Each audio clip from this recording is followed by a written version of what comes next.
Keçmiş Sovet hərbi bazasından Su-25 qırıcı təyyarəsini ustalıqla Azərbaycan tərəfinə keçirərək orduya həyati əhəmiyyətli hava üstünlüyü təmin edən ilk Azərbaycan təyyarəçisi olan cəsur pilot, Azərbaycanın milli qəhrəmanı şəhid baş leytenant Vaqif Qurbanov.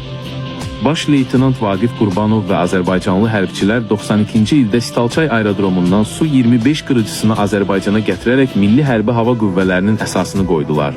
Bu cəsur addım Rusiya tələblərinə baxmayaraq Azərbaycanın ilk döyüş təyyarəsini təmin edir. Onun adı Qarabağ döyüşlərinin qəhrəmanlıq səhifələrinə qızıl hərflərlə yazılıb. Vaqif Qurbanov Su-25 ilə hər uçuşunda düşmən mövqelərinə endirdiyi hər bir dəqiq zərbə ilə sadəcə vətən sevgisini deyil, həm də sarsılmaz cəsarətini və peşəkarlığını sübut edirdi. Qəhrəman pilotun şücaətlə dolu uçuşu 92-ci ilin iyul ayında başa çatdı. Növbəti döyüş tapşırığını yerinə yetirərkən onun idarə etdiyi təyyarə düşmənin Şilka zenit sistemi tərəfindən hədəf alındı və vuruldu.